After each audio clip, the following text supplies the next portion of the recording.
Some doors are locked to keep people out. Others are locked because the truth inside is too heavy for the world to carry. Ethan Calloway once believed courage could solve almost anything. Years of serving as a Navy SEAL had taught him to trust discipline, instinct, and the man standing beside him. But life after the uniform had its own battlefield, one where medals meant nothing and promises faded faster than memories. On a cold November morning outside Spokane, Washington, Ethan pulled the collar of his faded canvas jacket tighter against the wind as he walked beside Ranger, his 6-year-old German Shepherd. The old dog moved with quiet confidence despite the gray beginning to show around his muzzle, his amber eyes scanning every corner of the empty streets as though they were still clearing hostile territory together. Ethan smiled faintly. Ranger had never forgotten his job, even after the government had forgotten theirs. The air smelled of pine, wet asphalt, and distant chimney smoke drifting through neighborhoods Ethan no longer belonged to. His backpack held everything he owned: 2 shirts, a worn photograph of his parents, an old military challenge coin, and a folded American flag carefully wrapped inside a waterproof bag. His wallet held exactly $212. Every dollar represented another day before uncertainty caught up with him again. He had spent months sleeping in shelters, abandoned campgrounds, and sometimes beneath highway overpasses whenever winter storms rolled across eastern Washington. Yet Ranger never wandered. Every morning the dog woke before sunrise, nudging Ethan's shoulder with the same calm determination that had once saved lives overseas. They were still a team. They simply had no mission left. That morning changed when Ethan noticed a weathered notice taped to the window of a small county office. Property auction. Estate liquidation. Everything must go.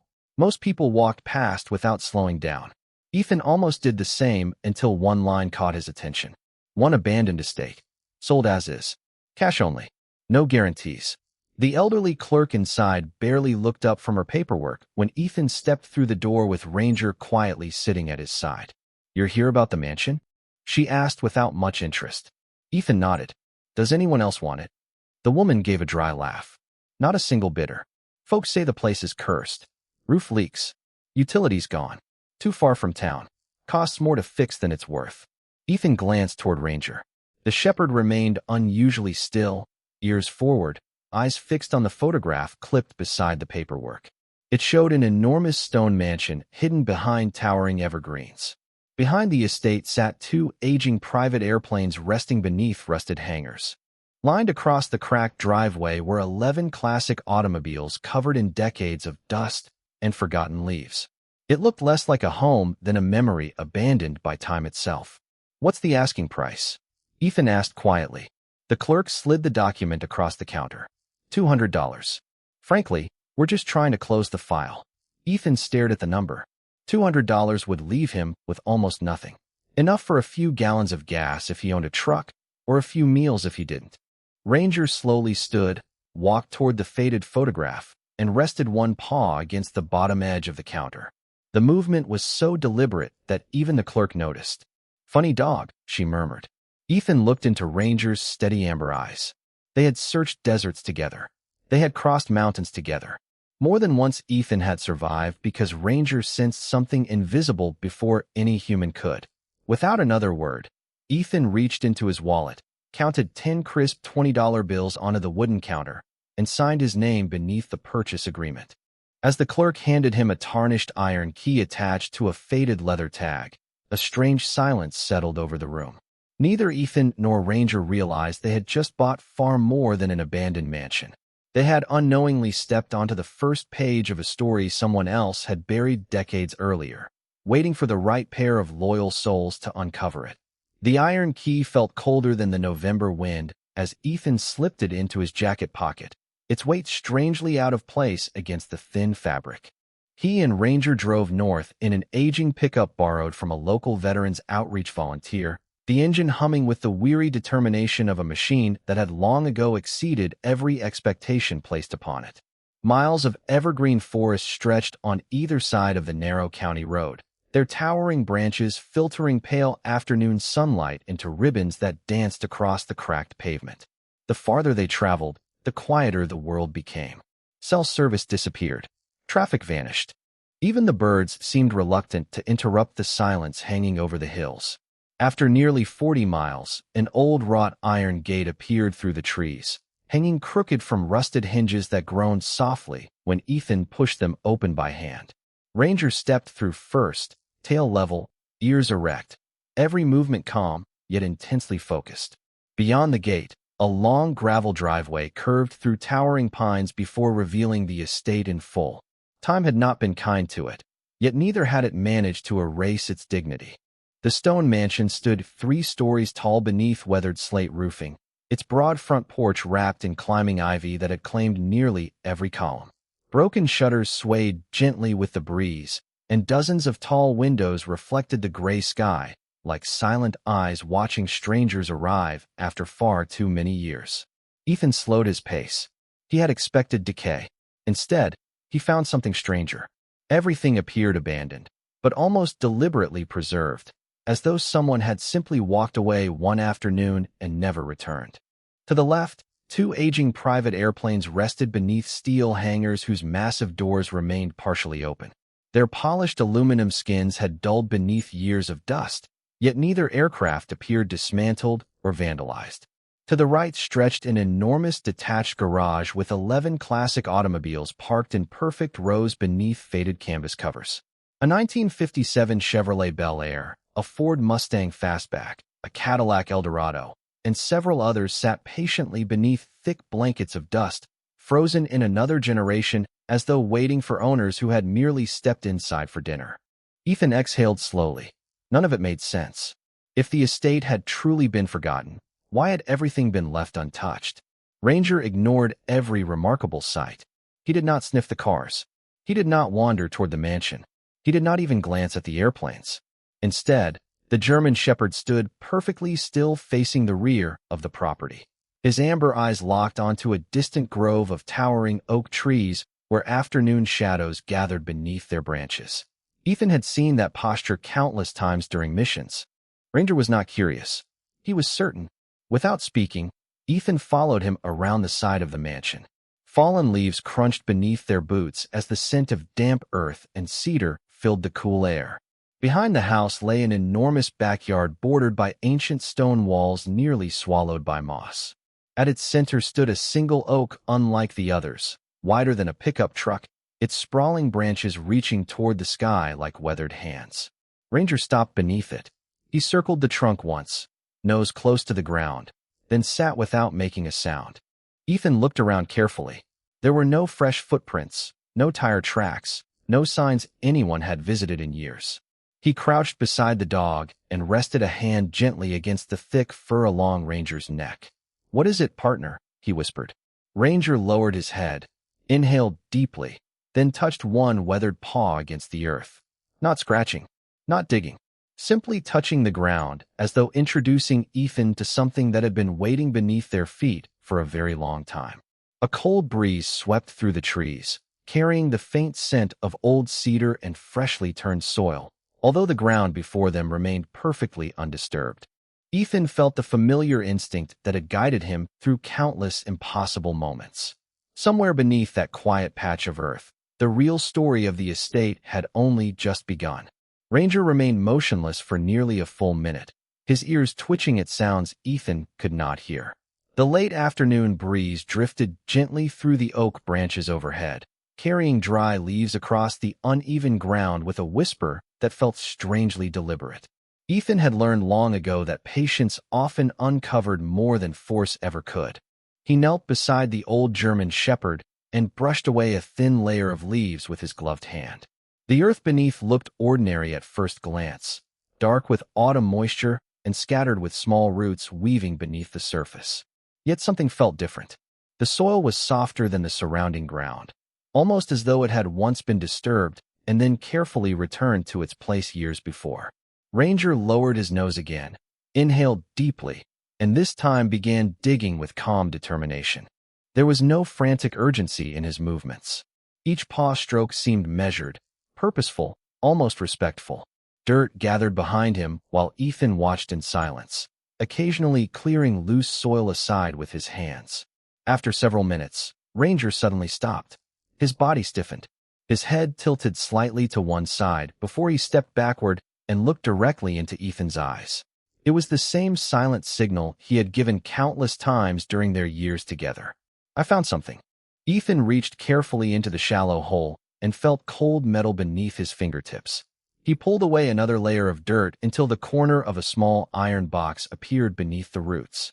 Age had covered it with rust, but its rectangular shape remained unmistakable. It was no larger than an old ammunition case and secured by a heavy brass latch that had nearly fused shut after decades underground. Ethan lifted it carefully onto the grass. It was surprisingly light. He examined every side before using the handle of his pocket knife to gently work the latch free. With a soft metallic snap, the lock finally released. Inside lay no stacks of cash, no glittering jewels, and no bars of gold. Instead, there rested a single tarnished brass key, a folded leather map sealed inside waxed canvas, and an ivory-colored envelope whose edges had yellowed with time. Across the front, written in elegant blue ink that had barely faded, were 7 simple words. "For the one who earns the dog's trust." Ethan stared without speaking. His heartbeat slowed rather than quickened. Whoever had hidden this box had expected someone. Not just anyone. Someone accompanied by a dog capable of finding it. Ranger gently nudged the envelope with his nose before sitting quietly beside Ethan, his tail resting against the fallen leaves. Ethan carefully unfolded the letter. The handwriting remained remarkably clear despite its age. It contained only a few sentences. "If you are reading this, then the guardian chose correctly. Do not search the mansion first. Follow the map. The house contains memories. The ground protects the truth. Trust the dog before you trust anyone else." There was no signature, no date, only a small embossed crest pressed into the bottom corner, depicting an oak tree standing beside a soaring eagle. Ethan turned the weathered map over. It was hand-drawn, showing the estate from above with careful precision. Most of the buildings were marked in faded black ink, but one route had been traced later in deep red pencil beginning beneath the very oak tree where they now sat. The line curved behind the old aircraft hangars, crossed a dried ornamental pond, and disappeared into a section of woodland beyond the stone wall. No destination was labeled. No explanation was offered. Ethan slowly folded everything back into the box, his mind turning over possibilities he could not yet explain. He had purchased an abandoned estate expecting little more than shelter from another harsh winter. Instead, before he had even stepped inside the mansion, someone from another lifetime had already begun leading him somewhere else. Ranger stood first, glanced once toward the distant woods, then started walking without hesitation. Ethan picked up the iron box, slipped the old map safely into his jacket, and followed the only partner whose instincts had never once betrayed him. The fading sunlight stretched long across the estate as Ethan and Ranger followed the narrow red line drawn on the weathered map. Every few steps, Ethan compared the landmarks around him to the careful markings on the aged paper. The route was astonishingly accurate despite the passing decades. The dried ornamental pond still rested exactly where the map promised, its cracked stone fountain standing silent beneath a blanket of moss, while reeds swayed gently in the cool breeze. Beyond it, the land rose gradually toward a dense grove of cedar and pine that concealed almost everything beyond 20 yards. Ranger never hesitated. His steady pace carried the quiet confidence of someone returning to a place he somehow recognized without ever having been there before. Ethan had long stopped questioning instincts that refused to fit inside ordinary explanations. The forest welcomed them with the scent of damp needles and rich earth. Shafts of golden light filtered through towering branches, painting moving patterns across the forest floor, while distant crows called somewhere beyond the ridge. It should have felt peaceful. Instead, the silence carried a peculiar weight, as though countless untold stories rested beneath every stone and fallen log. After nearly 10 minutes of walking, the map ended at an overgrown clearing surrounded by massive granite boulders. Ethan slowly lowered the paper. Nothing stood before them except wild grass, scattered ferns, and a weathered stone bench nearly swallowed by vines. No cabin, no monument, no hidden entrance, only quiet woodland untouched by time. Ranger circled the clearing once with slow, deliberate steps before stopping beside the largest boulder. Rather than digging immediately, he pressed his nose against the rough granite surface and inhaled several long breaths. Then he turned sharply and walked 5 feet away to a patch of level ground covered with thick moss. Without warning, he began pawing at the earth once more. Ethan knelt beside him and brushed away the loose moss until the edge of something perfectly straight emerged beneath the soil. It was not natural stone.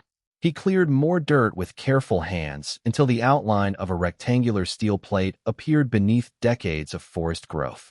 Nearly invisible beneath rust and earth, a narrow keyhole rested at its center. Ethan reached into the iron box and removed the tarnished brass key they had discovered beneath the old oak. The metal felt surprisingly warm despite the cold afternoon air. He hesitated for only a moment before sliding it gently into the lock.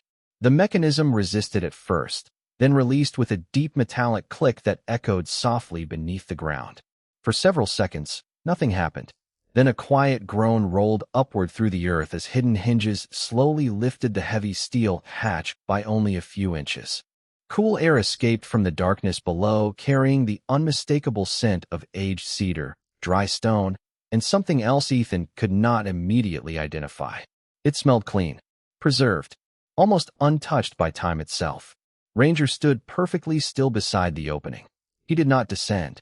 He simply watched Ethan with calm expectation, waiting for his partner to decide the next step. Ethan carefully raised the hatch the rest of the way. Stone steps disappeared into the earth, illuminated faintly by narrow shafts of daylight filtering through hidden ventilation openings somewhere above. There were no signs of collapse, flooding, or neglect. Whoever had built this passage had expected it to endure for generations. Mounted beside the entrance, protected beneath a layer of dust, hung a polished bronze plaque. Ethan wiped it gently with his sleeve until the inscription became visible. Some inherit wealth. Some inherit truth. Only those who arrive with loyalty deserve both. Ethan quietly read the words twice before looking down at Ranger. The German shepherd gave one gentle wag of his tail, then stepped onto the first stone stair without fear. Ethan followed close behind, pulling the heavy hatch carefully shut behind them. As the last ribbon of daylight disappeared overhead, neither of them realized they had just crossed the threshold between an abandoned estate and a secret patiently waiting for decades to welcome exactly the two souls who had finally found it. The stone staircase descended nearly 30 feet before opening into a vast underground chamber that felt untouched by the passing years. Ethan paused at the final step, allowing his eyes to adjust to the warm amber glow filtering through narrow skylights hidden somewhere above the hillside. Dust floated lazily through the quiet air, illuminated like tiny stars suspended in silence. The walls were built from hand-cut limestone blocks, each fitted with remarkable precision, while thick cedar beams supported a ceiling that showed almost no sign of age. Ranger walked ahead with measured confidence, his nails clicking softly across the smooth stone floor before stopping near a large wooden table positioned at the center of the room. Unlike the abandoned mansion above, this place had never been surrendered to decay. Every shelf remained intact. Every cabinet door stood closed. Every object rested exactly where someone had carefully left it decades before. Ethan slowly removed his gloves and brushed a layer of fine dust from the tabletop. Beneath it appeared dozens of neatly stacked leather journals, each labeled with a single year in elegant handwriting. Beside them rested carefully rolled blueprints tied with faded silk ribbon, bundles of property records secured with wax seals, and hundreds of black and white photographs preserved inside protective albums. There were no piles of gold coins, no overflowing safes, no hidden fortune waiting to transform an ordinary man into a wealthy one overnight. Instead, the room held something infinitely more valuable. It held memory. Ranger quietly wandered toward a wall covered from floor to ceiling with framed photographs. Ethan followed, studying the faces one by one. Families smiled beneath American flags. Pilots stood proudly beside polished aircraft. Mechanics posed inside the very garage that still sheltered the 11 forgotten automobiles. Children played beneath the same oak tree where Ranger had uncovered the iron box only hours earlier. Generation after generation looked back through time with expressions filled not by privilege, but by purpose. At the center of the gallery hung the portrait of an older gentleman wearing a simple brown suit. His silver hair was neatly combed. His weathered hands rested gently upon the shoulders of a young German shepherd sitting faithfully beside him. Mounted beneath the frame was a brass nameplate. Jonathan Ashford, 1938 to 2004. Beneath his name appeared a single sentence. Wealth is not measured by what you hide. It is measured by what survives your absence. Ethan stood silently before the portrait, feeling an unexpected sense of familiarity. The old man's calm eyes reminded him of instructors who had shaped him years before, people who believed character mattered long after applause faded away. Ranger approached the portrait and quietly sat beneath it, gazing upward with unusual stillness. Ethan could not explain why, but the moment felt less like discovery and more like an introduction delayed by time. He carefully opened the first leather journal resting on the nearby table. The opening page contained no financial records or business transactions. Instead, it began with a handwritten letter. If this room has welcomed you, then my plan succeeded beyond my lifetime. I knew greed would search the house. I knew lawyers would search the records. I knew treasure hunters would search every wall. But only a loyal heart would trust a faithful dog enough to search where love always leaves its deepest footprints. Ethan slowly turned another page.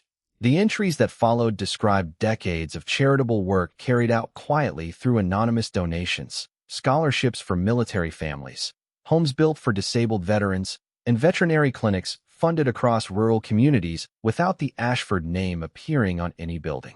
Jonathan Ashford had spent a lifetime hiding kindness more carefully than most people hid wealth. As Ethan absorbed each page, a quiet realization settled over him. The greatest secret buried beneath the estate was never money. It was the remarkable story of a man who believed goodness accomplished its greatest work when no one knew who deserved the credit. Ranger gently rested his head against Ethan's leg, and for the first time since stepping inside the underground chamber, Ethan understood why the letter had warned him to trust the dog before trusting anyone else. Ranger had not led him to fortune. He had led him to the truth that gave everything else its meaning. When Ethan finally looked away from Jonathan Ashford's journal, he realized the underground chamber had grown noticeably darker. The fading afternoon light filtering through the hidden shafts had softened into the cool blue of approaching evening, and the quiet around him no longer felt empty. It felt watchful. Ranger had risen from Ethan's side and was standing near the stone staircase, his ears pointed toward the ceiling above. The German shepherd was not barking. He simply listened with the intense focus Ethan remembered from countless operations years before. Ethan closed the journal carefully and returned it to its exact place on the cedar table. Years of military discipline had taught him one simple rule: leave every discovery exactly as you found it until you understand why it exists. As they climbed the stone steps, a faint vibration traveled through the heavy hatch before Ethan even touched it. He froze. Ranger turned toward him, muscles tense but controlled. The sound came again. Not footsteps. Engines. More than one vehicle. Ethan slowly lifted the hatch, just enough to peer through the narrow opening. The forest beyond had fallen into the pale light of dusk, yet fresh tire tracks now crossed the clearing where none had existed before. Through the trees he caught the distant outline of 3 black sport utility vehicles parked near the mansion's circular driveway. Their headlights remained off, but several figures stood quietly beside them, speaking in low voices impossible to hear from this distance. Ethan lowered the hatch without making a sound. He had told no one about the estate. The county clerk believed no one wanted it. Yet somehow, within hours of his arrival, visitors had appeared. Ranger inhaled deeply, then moved toward the side wall where another narrow passage branched away from the main staircase. Ethan unfolded the old hand-drawn map once more. Hidden near the lower corner was a faint pencil note he had overlooked before. Emergency exit. Orchard. He exchanged a quiet glance with Ranger. The old German shepherd had already chosen the direction. The passage curved gently beneath the hillside before ending at another concealed stone door covered from the outside by tangled blackberry vines. Ethan pushed carefully until cool evening air rushed inside, carrying the scent of apples, damp grass, and distant wood smoke. They emerged into an abandoned orchard several hundred yards behind the mansion. From there, Ethan could clearly observe the front of the property through gaps between the aging trees. Four well-dressed men slowly walked across the front porch accompanied by a woman carrying a leather briefcase. None of them appeared interested in the airplanes. None examined the collection of classic automobiles. Instead, each repeatedly unfolded copies of old property surveys while pointing toward different areas of the grounds. One silver-haired man stopped beneath the oak tree where Ranger had uncovered the iron box. He stared at the disturbed patch of earth for several long seconds before quietly removing his glasses. Even from that distance, Ethan recognized the expression. It was not surprise. It was disappointment, as though they had arrived too late. Ranger released the faintest rumble deep within his chest. Ethan gently rested a calming hand upon the dog's shoulder. "Easy, partner," he whispered. "They are looking for something." Ranger's eyes never left the strangers. Ethan reached into his pocket and unfolded Jonathan Ashford's letter once more.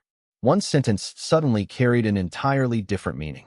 "Trust the dog before you trust anyone else." Ethan had first believed the warning referred to loyalty. Now he understood it also meant caution. Whoever these visitors were, they had not come because of the mansion itself. They had not traveled dozens of miles to admire forgotten airplanes or antique cars. They were searching for the same hidden truth Ranger had already found. Standing quietly beneath the old orchard trees, Ethan realized that buying an abandoned estate had never truly been the beginning of his journey. It had simply placed him several steps ahead in a race he had never known was already underway. The orchard remained still long after the strangers disappeared into the mansion, but Ethan refused to mistake silence for safety. He waited beneath the twisted apple trees until the last ribbon of daylight faded behind the hills, listening to the distant murmur of unfamiliar voices carried by the evening wind. Ranger stayed close, his amber eyes fixed toward the estate, every muscle relaxed yet ready.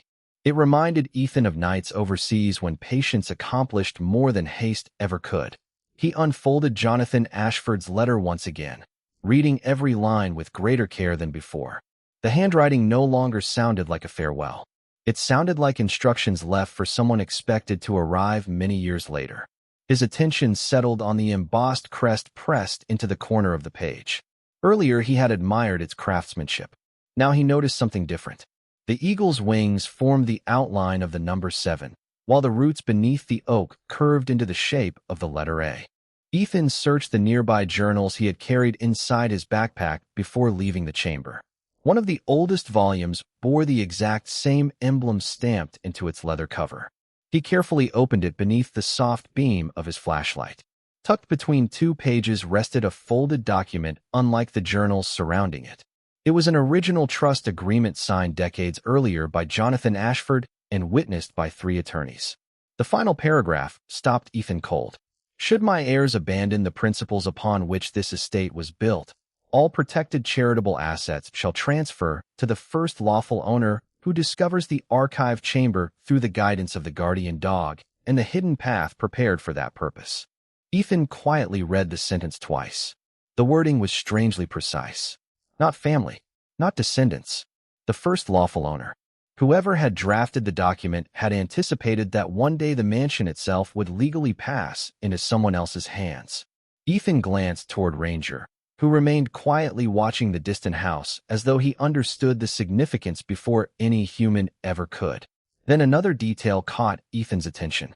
Attached behind the trust agreement was a list of charitable foundations operating quietly across the country under anonymous funding. Veterans rehabilitation centers, scholarship programs for military children, rural veterinary clinics, emergency housing projects.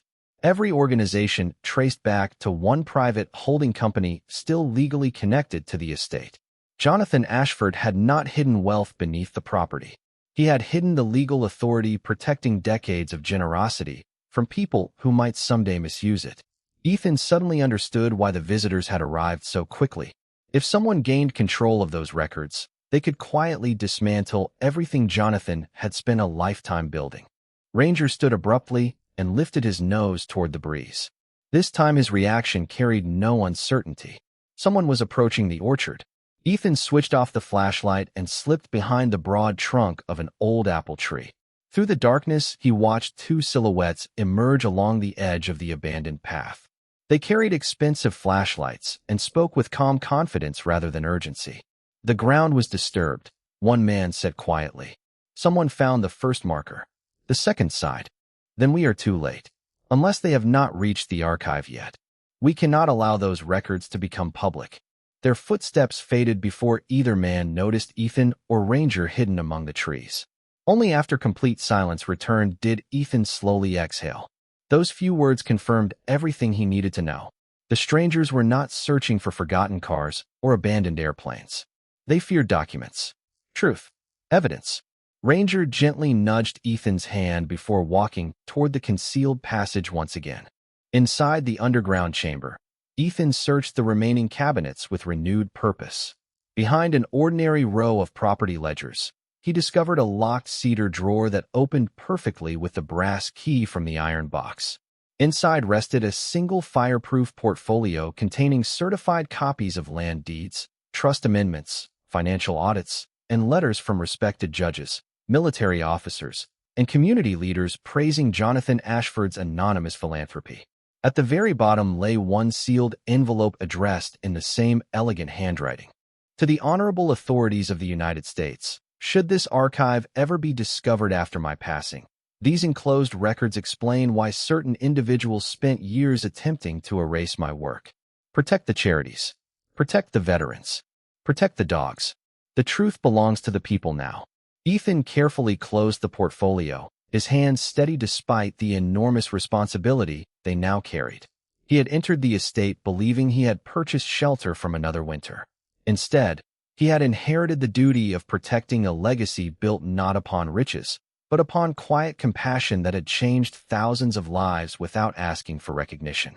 Ranger rested beside him, placing one weathered paw gently across the portfolio, as though standing one final watch over the promise Jonathan Ashford had entrusted to the future many years before.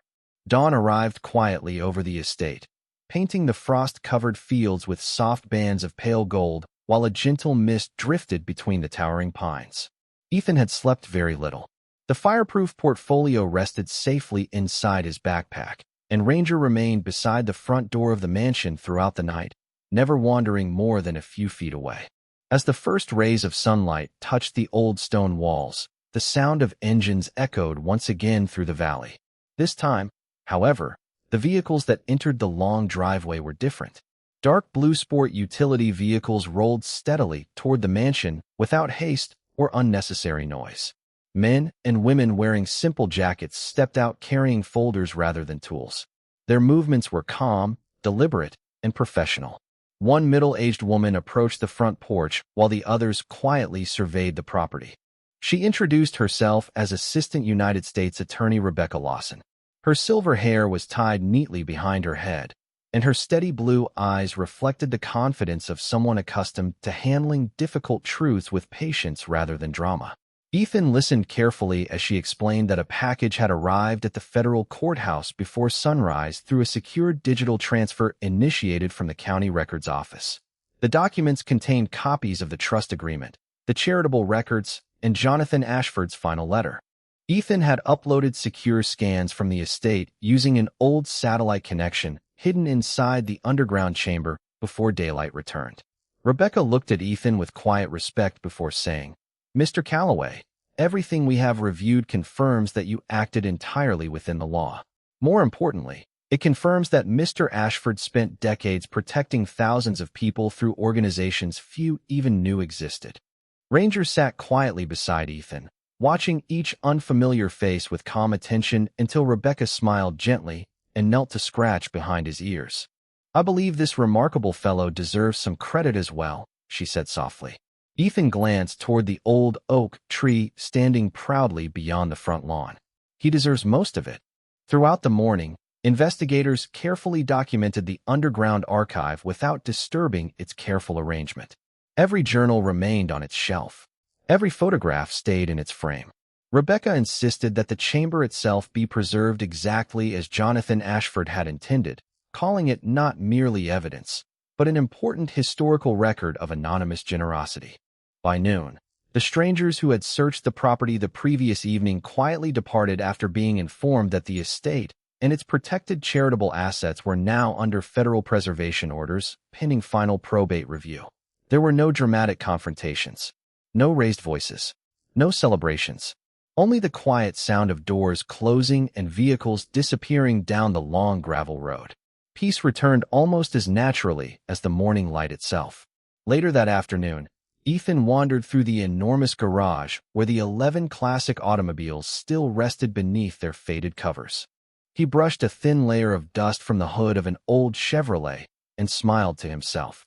None of these beautiful machines represented the greatest treasure hidden on the property. Outside, the two vintage airplanes reflected bright autumn sunlight across the open meadow while Ranger trotted happily between the hangars, stopping only to glance back as if making certain Ethan was following. For the first time in many years, Ethan no longer felt like a man searching for somewhere to belong. The mansion had not rescued him because of its size, its vehicles, or the forgotten value resting upon the land. It had welcomed him because one faithful German shepherd had trusted the quiet voice of instinct over appearances, and because one kind man from another generation believed that true inheritance should always find the person who valued compassion above possession. Standing beneath the clear Washington sky, Ethan realized that justice sometimes arrived without fanfare, carried not by revenge, but by truth patiently waiting for the right heart to uncover it. Winter settled gently over the estate in the weeks that followed, covering the rolling fields with a quiet blanket of white, while thin ribbons of smoke curled from the restored stone chimney each morning. The mansion no longer felt abandoned. Warm light glowed through its windows before sunrise. Footsteps echoed once again across the old hardwood floors, and laughter occasionally drifted through rooms that had spent years listening only to silence. Ethan never remodeled the house to impress anyone. He repaired what was broken, preserved what carried history, and left Jonathan Ashford's underground archive exactly as it had been found. The Federal Preservation Agreement ensured its protection for generations, while the charitable trust continued supporting veterans, military families, and rural animal clinics exactly as its founder had intended. Word quietly spread through local veterans organizations that an old estate outside Spokane had opened its doors to former service members searching not only for temporary shelter, but also for a chance to begin again. One by one, they arrived carrying worn duffel bags, faded photographs, and stories they rarely shared aloud. Some stayed only a few days before finding work and moving forward. Others remained longer, helping restore the gardens, repair fences, and care for the property with grateful hands. No one was ever asked to explain their scars. Everyone simply understood. Ranger became the unofficial guardian of the house. Every new arrival received the same careful greeting. The old German shepherd would quietly approach, study each visitor for a few moments, and then gently lean against those who carried the heaviest burdens. It amazed Ethan how often that simple gesture accomplished what long conversations never could. More than once he watched a hardened veteran kneel to stroke Ranger's weathered coat before silently wiping away tears they had hidden for years. In the spring, children from families supported by Jonathan Ashford scholarships visited the estate for the first time. Their laughter echoed across the meadow as they explored the restored gardens, admired the polished classic automobiles, and watched volunteers carefully maintain the two vintage airplanes as living reminders of American craftsmanship rather than forgotten trophies. Ethan noticed something beautiful that afternoon.